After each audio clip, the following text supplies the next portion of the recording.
Welcome to this explainer. Today, we're diving deep into a universally frustrating human experience. Why lasting happiness often feels so incredibly elusive. And, more importantly, we're going to look at how science actually offers us a biological escape route. If you've ever felt like you're constantly chasing joy but never quite catching it, well, you're in exactly the right place. Okay, so I want you to honestly answer this question for a second. Think back to the last time you bought something you really wanted. Maybe it was a new car, the absolute latest phone, or a designer jacket. You got it, you unboxed it, and you were absolutely thrilled, right? But how long did that thrill actually last? A week? Maybe a month? Before long, that extraordinary new thing just kind of became your everyday reality. It happens to all of us.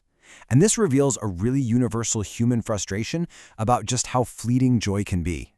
There's actually a scientific name for this. It's called the hedonic treadmill. It's basically the tendency for us humans to quickly return to a baseline level of happiness, no matter what major, positive, or even negative events happen to us. It's literally a cycle where we run as fast as we can, acquiring new things, hitting new goals, getting those big promotions, yet our internal emotional state inevitably stays exactly the same. We're running on a treadmill, sweating it out, but getting absolutely nowhere emotionally.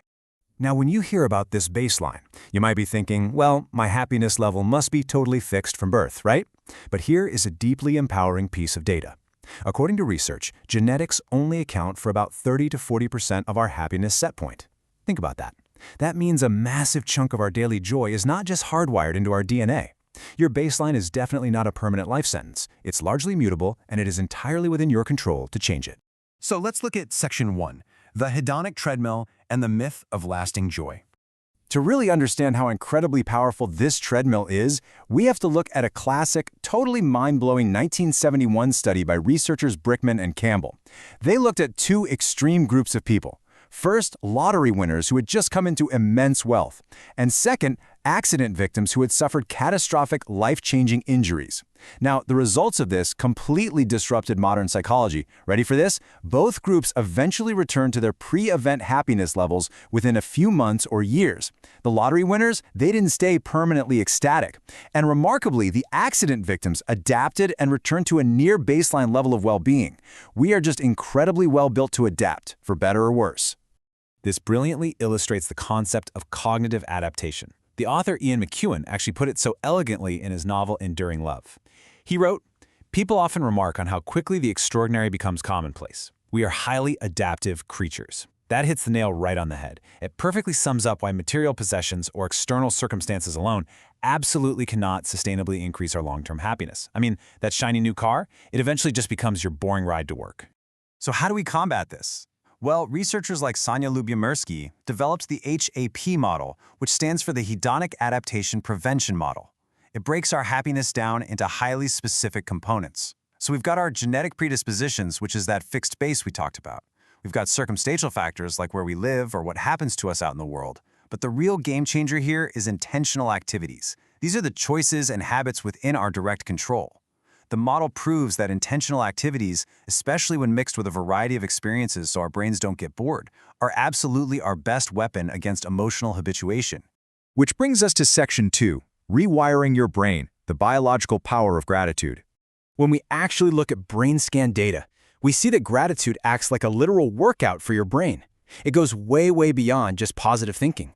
When you actively practice gratitude, you are strengthening brand new neural pathways in 3 key areas.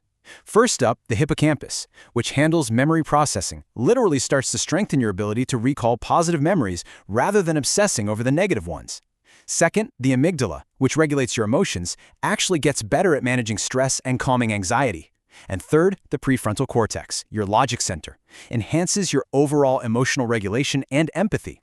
You are physically changing the structure of your brain. How wild is that? And this neural workout naturally stimulates your limbic system, completely changing your internal chemical soup. Practicing gratitude floods your brain with dopamine and serotonin. Those are the ultimate feel-good neurotransmitters that drive focus, motivation, and just a generally positive mood. At the exact same time, it actively reduces the production of cortisol, that notorious stress hormone that triggers your fight-or-flight response. So you're simultaneously hitting the gas pedal on joy and slamming the brakes on stress. All of this neurobiology builds into an incredibly simple, actionable heuristic called the 4 A's of gratitude. It takes this abstract scientific concept and turns it into a daily procedure you can literally start right now. Step 1 is awareness. Just pause and actually notice the good things around you. Step 2 is acknowledgement. Consciously value those things and recognize they exist outside of just yourself. Step 3 is acceptance. Fully embrace that good feeling without brushing it off or downplaying it. And finally, step 4 is action. Express that gratitude. Say thank you. Write it down in a notebook. Doing this is exactly how you trigger that incredible chemical release we just talked about. Let's move on to Section 3, the pro-social ripple effect, moving from internal joy to external impact. There was this massive, truly fascinating study published in the journal Frontiers that involved over 2,700 Chinese adolescents. And it proved that gratitude doesn't just make you feel good internally, it significantly increases a person's sense of meaning in life. And here is where it gets super powerful. When you feel a deep sense of meaning, it directly mediates your motivation to engage in pro-social behavior. Simply put, you become highly driven to help others, to volunteer, and to contribute to your community. Internal gratitude literally creates an external ripple effect of kindness. However, this same study revealed a really fascinating catch, and it's based entirely on individual psychology.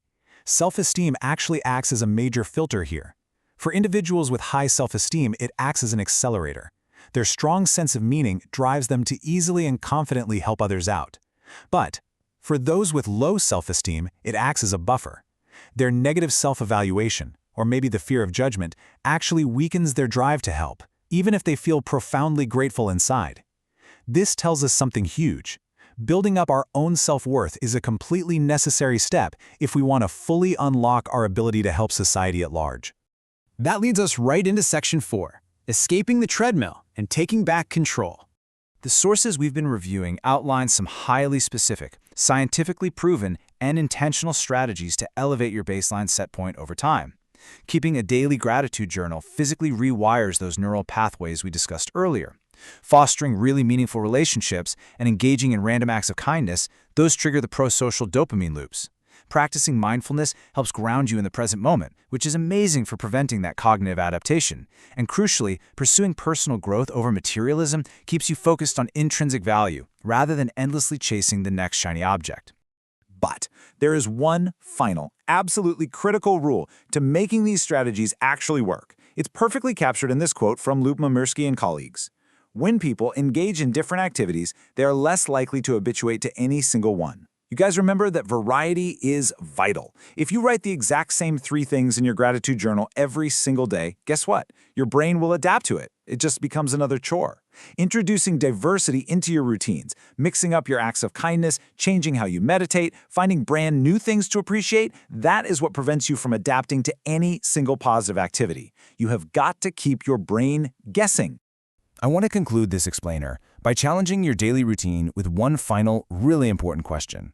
What is one good thing you are actively taking for granted right now? Really think about it. Because your biological escape from the hedonic treadmill, it starts with your answer. By just acknowledging it, you've already taken the very first step to rewiring your brain. Thank you so much for joining me, and go out there and start finding the extraordinary in the commonplace today.